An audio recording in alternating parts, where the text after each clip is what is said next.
Are you addicted to your phone? What are the signs of phone addiction? What can you do about it? And some very sobering statistics on phone addiction. Hi, I'm Mark, and this is the Mr. Productivity Podcast, the podcast that's all about solopreneur productivity, simplified and delivered weekly in bite-sized 30 minutes or less episodes. Now, in today's episode, I'm going to be talking all about phone addiction and what you can do to overcome it. But before we dig into the heart of today's episode, I have something special to share with you. Every month, I host a live masterclass aimed at helping you increase your productivity as a solopreneur. We've covered a wide range of topics from gaining clarity in your work to effective daily habits, decluttering your workspace, maintaining health and wellness, mastering time management, and we're just getting started. If you want to ramp up your productivity and achieve more as a solopreneur, these masterclasses are a treasure trove of insights and practical tools. Now, here's what you need to do next. Head on over to mrproductivity.com/masterclass. Remember, Mr. is all spelled out. Bookmark that link and check it regularly to stay updated on our upcoming live masterclasses. Now, why just stay updated? Why not join us for the next live masterclass? Learn from these interactive sessions, engage with a like-minded community, and transform your work. So what are you waiting for? Don't miss the next opportunity to propel your solo venture to new heights. Go to mrproductivity.com/masterclass and sign up today. Okay, now on with the show. So recently, my wife and I went out to a local restaurant to have an early birthday celebration for myself. And we agreed to put our phones on airplane mode as soon as we enter the restaurant. Now, full disclosure, this is my idea. My wife was kind of apprehensive, but to her credit, she did dive in, so to speak. And you know what we did? We actually talked to each other for the entire meal. It was incredible. We talked about a plethora of different things. It was an incredible insight. But iPhone or phone addiction, I don't want to isolate my Android fans, is a huge issue. So let me ask you 11 questions. And as you're listening to these questions, I want you to answer yourself yes or no, or maybe sometimes. Okay, be honest with yourself. You're not going to report into me unless you want to, or your friends, although I recommend you doing that because when you make this real, it becomes really real, if that makes sense. Number one, is your phone always within arm's reach? Or perhaps, are you always holding it? Number two, do you lose hours of playing games or endlessly and mindlessly scrolling on social media? Question number three, do you take your phone into the bathroom with you? Number four, do you text while driving? Number five, do you text during Bible study and or church? Number six, do you text when you're at a meal, either at home or out with friends? Number seven, do you listen to TV instead of watching it because you're more interested in your phone? Number eight, do people have to call your name several times to get your attention? Number nine, do you wake up multiple times at night to check your phone? Number 10, are you anxious, upset, or short-tempered when you can't reach your phone? And number 11, has your phone use caused you to have an accident or an injury? So there are a lot of signs of phone addiction, and this is getting worse with each passing day. And I've got some sobering statistics to share with you in a few moments. But here are 5 signs that you may be addicted to your phone. Number 1, you lie about your smartphone use. I'm going to tell you how to deal with that in just a minute. Number 2, your loved ones express concern. Number 3, you neglect or have trouble completing duties at work, school, or home. Number 4, you're checking people's profiles repeatedly due to anxiety. And number 5, you're working later to complete tasks. How you doing? Now, I'm going to be fully honest with you here. I am not completely free from phone addiction, although I set myself up for success, and I'm going to share with you how I did that in a little bit. Now, as a result of this addiction to our phones, there has been some new Terminology. Of course, there's been some new terminology. Why wouldn't there be new terminology for something such as this? Nomophobia. N-O-M-O, phobia. Nomophobia is the fear of going without your phone. 66% of the population says they suffer from nomophobia. Textophrenia.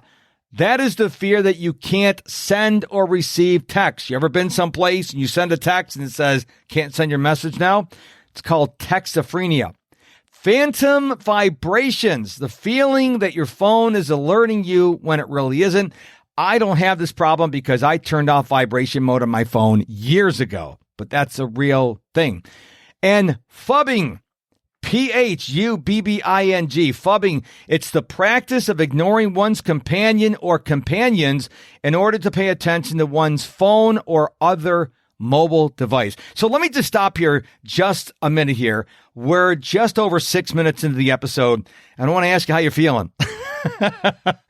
Don't worry, I've got solutions for you. So if you're like, oh my gosh, that's me, please help. Hang on. I got to give you one more bitter pill, and then we'll get to some solutions. So here are some sobering statistics. The average time spent on smartphones daily is 2 hours and 51 minutes. So we'll round it up to 3 hours. Times 7, that's 21 hours a week. That's almost a day. The average smartphone owner will click, tap, or swipe their phone 2,617 times a day. When leaving their phones at home, over 50% of respondents feel uneasy. 26% of accidents involving cars are caused by cell phone use while driving. 87% of smartphone users check their devices within an hour of going to sleep or waking up. 69% of smartphone users check their devices within the first 5 minutes of waking up in the morning. 20% of respondents in a cell phone usage survey would rather go without shoes for a week than be without their smartphones. On average, people will spend 5 years and 4 months of their lifetime on social media. Think of the books you could read and the knowledge you can acquire in that 5 years and 4 months. On average, smartphone users unlock their phones 150 times a day. Over 50% of cell phone owners never switch off their smartphones. 71% of smartphone owners sleep with or next to their mobile phones on a typical night. I just want to interject here. I charge my iPhone on my nightstand right next to my bed, but through years of practice and discipline, I don't check my phone during the night. It does not call out to me. There's nothing that important for me to check my phone. Not saying I'm better than you. I'm just saying I worked on this muscle, this mental muscle for years, and that's why it doesn't tempt me. 75% of cell phone users admit that they have texted while driving at least one time. I'm going to admit I've done this. It's wrong. It's bad. I should never do it. But I've done it a couple times. But fortunately, I have on my iPhone, it goes into do not disturb while driving, and I can't use my phone, which is really nice. 40% of adults check their phones while they're using the bathroom. Whatever happened to reading a book or a magazine? 12% of adults use their phones in the shower. When I read this, I'm like, okay, I know phones are waterproof, but that's kind of crazy. The average smartphone user checks their phone 63 times a day. According to data collected in 2019, 86% of smartphone users will check their devices while in conversations with family and friends. And finally, the last statistic, then we're going to get to the good news. 84% of working adults in the United States use their personal phones during working hours. All right, my friend. Now we're over 9 minutes in the episode. Feeling kind of crappy? Hey, I had to do this research for you. I know how you feel because I am not perfect. I'm known as Mr. Productivity, but I don't have all these things nailed down. But here is the part of the episode you're really looking forward to. What to do about phone addiction. Now, I got a lot of the research from a website called Healthline, and I want to give them credit because they had some spectacular ideas. At the end, I'm going to share some of my ideas for you. So try limiting the time spent on your phone by using an app such as Screen Time. An iPhone, Android probably has something similar that tracks your daily phone usage, sends reminders to log off, and will even lock you out of certain apps. Now, on the iPhone with Screen Time, you can have an accountability partner give you a certain amount of time on social media apps or texting apps, and then at the certain amount of time that you agree on, locks it, and only they can unlock it. So that's something to think about. Another idea is researchers believe that people who compulsively use cell phones may be trying to avoid issues that feel too difficult or complicated to resolve. So one of the first things to consider is whether there's something deeper bothering you. Resolving the underlying issue could be key to reducing your anxiety. Next, remove time-consuming apps from your phone and access them through a device you don't carry all day, such as a laptop. So in other words, instead of having the Facebook app on your phone or the Instagram app on your phone, take them off the phone and only use them on a laptop. A little more inconvenient, but it is a barrier. Change your settings to eliminate push notifications and other disruptive alerts. Now, one of the things I teach my clients, and I've been talking about on the podcast for a while, is do a notification cleanse. What that means, you go through every app, every notification on every device you have, and disable the ones that don't serve you. Now, I can't tell you what it means to serve you, but I'll give you an example how I use notifications. So my notifications that I have on are my calendar, my to-do, weather apps. Yes, I do have more than one. I have 4. Don't judge me. And my credit card app. I want to know if my credit card's being used someplace.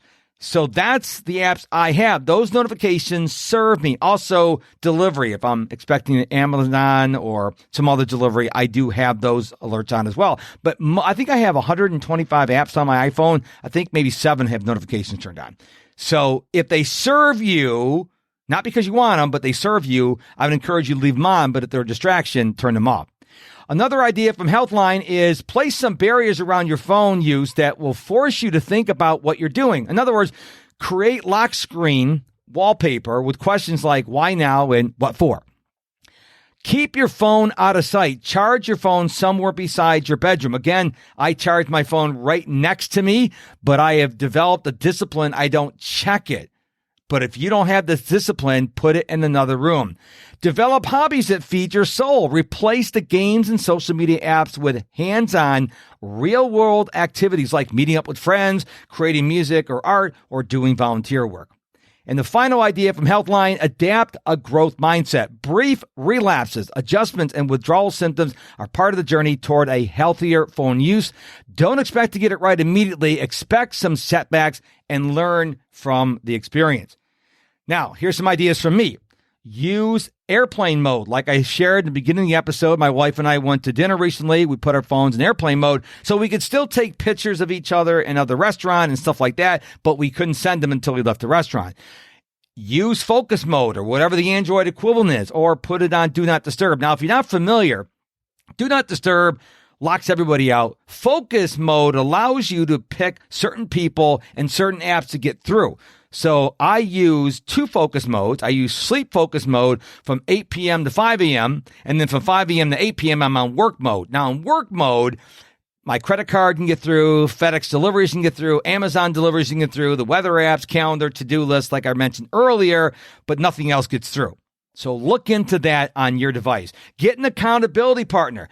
And if you really want a really good accountability partner, no judgment here, but I'm going to pitch myself. Get yourself a paid accountability partner, because if you get a friend, your spouse, your colleague, they'll be there cheering you on when things are going well, but are they going to call you out on your BS when you're not doing what you should do? Go see a therapist, or as I said, invest in a coach or a mentor who can help you deal with your phone addiction. Read books about conquering phone addiction. Now, I don't mean read it on your phone. I don't mean a blog post. I mean, go out to Amazon or your bookseller of choice. Go get a book, or if you have the actual physical Kindle or the Audible, go read extensively on how to cure phone addiction. And finally, my final suggestion for you is start expressing interest in yourself, not in other people, but saying, I'm going to start doing tech free. Now, if you're really addicted to your phone, maybe you start off with 30 minutes. 30 minutes, no phone. And like, oh, I didn't die. And then you do it for an hour. Then you do it for 90 minutes. And all of a sudden you'll be up to half a day, then a whole day. And the longer you can go without the technology, you're going to start finding yourself doing other things, maybe gardening, reading, volunteering, as I mentioned earlier. So experience tech-free time. It'll really help your phone addiction. Now, before we go, if you've ever listened to an episode before, you know I always encourage you to share the episode with 2 or 3 of your friends or colleagues that need to hear it. But be gentle and loving should you decide to share this episode with anyone. You don't want to come off as accusatory. You don't want to say, hey, John, hey, Sally, you're addicted to your phone. You got to check out this guy's episode. You don't want to do this. You want to do it in love. There's a lot of great information here. Everyone needs to hear this episode, but don't send it like, nah, you are a horrible person because you're addicted to your phone. Listen to this episode. That's not being a good friend. Okay, but do share the episode because I want to get the word out on this sad addiction we have on phone addiction. Now, before we go, one final thing. I know I already said before we go, but I'm going to say it again. Don't forget to head on over to MrProductivity.com/masterclass. Remember, Mr. is all spelled out, MISTER, MrProductivity.com/masterclass to find out about my next live monthly masterclass. I go live every month on a new topic about productivity. So just head on over to MrProductivity.com/masterclass. Thank you so much for your time and attention, for listening to this very delicate but very important topic on phone addiction. I truly hope it served you. And until we meet again, my friend, please take what I gave you, what I share with you, and begin to implement these into your life. And of course, stay productive and stay positive.